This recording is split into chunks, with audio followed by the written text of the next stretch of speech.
हाँ तो नमस्कार मेरे प्यारे दोस्तों, कैसे हैं आप सभी। उम्मीद है कि आप सभी बहुत ही बढ़िया होंगे। तो दोस्तों, जैसा कि आप सभी को पता होगा कि क्लास 10th का यानी कि मैट्रिक का सेंटअप एग्ज़ाम होने वाला है 19 नवंबर से। ठीक है दोस्तों, तो उसके लिए आप लोगों के लिए मैं लेकर आया हूँ हिंदी। ठीक है, हिंदी हिंदी के चैप्टर 1 से लेकर 4 तक के सभी ऑब्जेक्टिवों को आप लोगों को हम बताने वाले हैं। ठीक है दोस्तों, तो जो जितना भी ऑब्जेक्टिव गोधूली के बताएंगे आप लोगों को, वही सब आप लोग देखिएगा। मुझे अनुमान है कि दोस्तों जो जो हम बताए थे पिछले साल, पिछले वर्ष वही सब आया था। तो दोस्तों इस वर्ष भी अनुमान लगाए हैं और आप लोगों को हम जो बताएंगे वो आएगा। ठीक है दोस्तों, तो आप लोग बहुत ही अच्छे तरीके से पढ़िएगा। तो चलिए दोस्तों, क्लास को स्टार्ट करते हैं। तो क्या लिखा हुआ है देखिएगा दोस्तों, क्या लिखा हुआ है। बिहार, क्या है कि बिहार मैट्रिक 2026। ठीक है, ये 2026 के लिए भी है और सेंटअप एग्जाम के लिए है। ठीक है दोस्तों, और क्या लिखा हुआ है गोधूली। ठीक है, गोधूली भाग 2 रिवीजन। ठीक है, रिवीजन कर ऑब्जेक्टिव का रिवीजन करने वाले हैं। चैप्टर 1 से 4 तक है। ठीक है, क्या है हिंदी। ठीक है, हिंदी 19 नवंबर के लिए संपूर्ण तैयारी। ऑब्जेक्टिव, ठीक है, ऑब्जेक्टिव 1 लीनर है। ठीक है, 1 लीनर है। ठीक है, सेंटअप एग्जाम के लिए। ठीक है दोस्तों, तो आप लोग बहुत ही अच्छे तरीके से पढ़िए। तो चलिए दोस्तों, क्लास को करते हैं स्टार्ट। तो क्या है कि उसके बाद देखते हैं, क्लास को स्टार्ट करने से पहले जीवन में गणेश जी का आशीर्वाद होना बहुत जरूरी है। तो गणेश जी का आशीर्वाद ले लीजिए। ठीक है दोस्तों, उसके बाद चलिए देखते हैं पहला सवाल क्या है। पहला सवाल देखते हैं कि लिखा हुआ क्या है कि श्रम विभाजन और जाति प्रथा के लेखक कौन है। ठीक है, क्या लिखा हुआ है, श्रम विभाजन और जाति प्रथा के लेखक कौन है। तो आप 1 लीनर है। ठीक है, तो 1 लीनर है तो आप लोगों को पता होगा कि एक में एक ही आंसर आता है। ठीक है, तो देखिए क्या लिखा हुआ है, इसका आंसर हो जाएगा भीमराव अंबेडकर। ठीक है दोस्तों, क्या हो जाएगा, इसका आंसर हो जाएगा, इसका आंसर हो जाएगा भीमराव अंबेडकर। ठीक है दोस्तों, भीमराव अंबेडकर हो जाएगा। ठीक है, चलिए दूसरा प्रश्न को देखते हैं। दूसरा प्रश्न क्या है, दूसरा प्रश्न को देखते हैं। दूसरा प्रश्न क्या लिखा हुआ है, दूसरा प्रश्न लिखा हुआ है हमारा कि श्रम विभाजन, क्या है कि श्रम विभाजन एवं जाति प्रथा गद की कौन सी विधा है। ठीक है दोस्तों, श्रम विभाजन एवं जाति प्रथा गद की कौन सी विधा है। तो आप लोगों को हम बताए होंगे कि श्रम विभाजन एवं जाति प्रथा गद की कौन सी विधा है। तो निबंध है। कौन सी विधा है, तो निबंध। ठीक है, निबंध। कौन सी विधा है, तो निबंध है। ठीक है, चलिए उसके बाद देखते हैं तीसरा प्रश्न। ठीक है, तीसरा क्वेश्चन को देखते हैं। तीसरा क्वेश्चन क्या है, तीसरा क्वेश्चन को देखते हैं हम।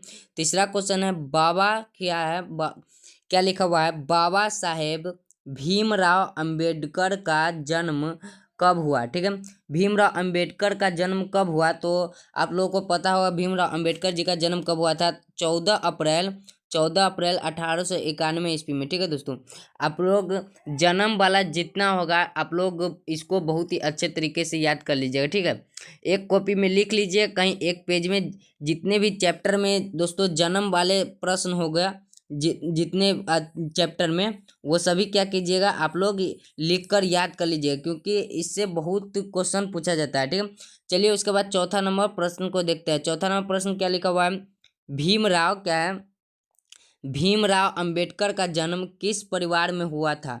ठीक है, तो भीमराव अंबेडकर का जन्म किस परिवार में हुआ था। तो बोलिएगा दलित परिवार में। ठीक है, दलित परिवार में। आंसर हो जाएगा दलित परिवार में। ठीक है, चलिए उसके बाद 5वां नंबर प्रश्न को देखते हैं। 5वां नंबर प्रश्न क्या है, 5वां नंबर प्रश्न लिखा हुआ है कि जाति प्रथा श्रम विभाजन के साथ साथ किसका रूप लिए हुए है। ठीक है, यानी कि जाति प्रथा श्रम विभाजन के साथ साथ किसका रूप लिए हुए है। तो ये क्या किसका रूप लिए हुए है, तो आंसर हो जाएगा श्रमिक विभाजन का, यानी कि श्रम विभाजन का रूप लिया हुआ है। ठीक है, चलिए उसके बाद देखते हैं 6 नंबर प्रश्न क्या लिखा हुआ है। 6 नंबर, यानी कि 6 नंबर प्रश्न क्या कर रहा है बुध एंड हिस धम्मा एवं हु आर सुधराज के लेखक कौन है। ठीक है, तो इसका लेखक कौन है, तो आप लोग बताइएगा भीमराव अंबेडकर। ठीक है, आंसर हो जाएगा भीमराव अंबेडकर। ठीक है, चलिए उसके बाद देखते हैं 7 नंबर प्रश्न। 7 नंबर प्रश्न क्या कर रहा है, 7 नंबर प्रश्न को देखते हैं हम।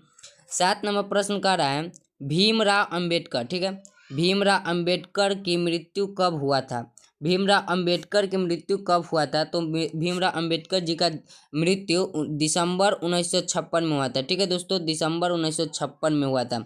तो आप लोग को हम क्या बताएं दोस्तों, मृत्यु, जन्म, ये सब क्या होता है कि बहुत एग्जाम में पूछा जाता है। ठीक है, मृत्यु और जन्म ये सब बहुत ही एग्जाम में इस सब से बहुत प्रश्न पूछा जाता है।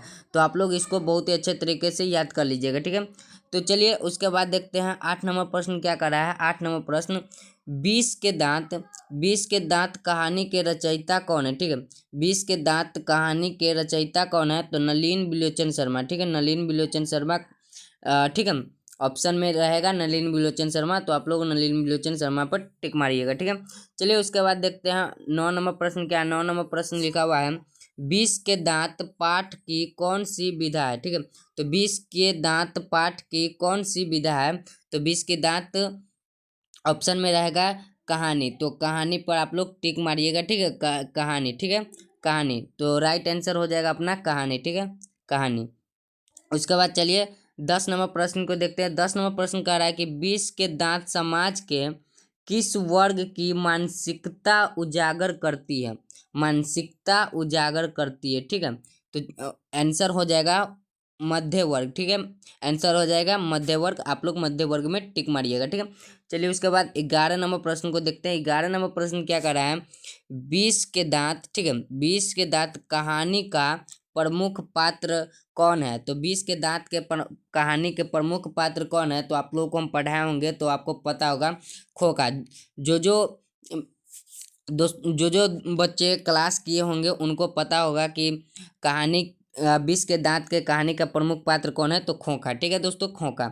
उसके बाद चलिए देखते हैं 12 नंबर प्रश्न क्या करा है। 12 नंबर प्रश्न में लिखा हुआ है, 12 नंबर प्रश्न क्या लिखा हुआ है, नलिन बिलोचन शर्मा का जन्म कब हुआ था? ठीक है दोस्तों, तो नलिन बिलोचन शर्मा का जन्म कब हुआ था? तो आप लोगों को हम बता दें, नलिन बिलोचन शर्मा जी का जन्म 13 फरवरी 1916 में हुआ था। ठीक है दोस्तों, 13 फरवरी 1916 में हुआ था। ठीक है, बोले थे ना कि आपको ये जन्म वाला जितना प्रश्न होगा उसको आप लोग बहुत ही अच्छे तरीके से याद कर लेना है। ठीक है दोस्तों, याद कर लेना है तो कर लेना है, क्योंकि इससे प्रश्न बहुत सारा पूछा जाता है। ठीक है, तो चलिए 14 नंबर प्रश्न को देखते हैं। 14 नंबर प्रश्न क्या कर रहा है, मदन किसका बेटा है? ठीक है, मदन किसका बेटा है?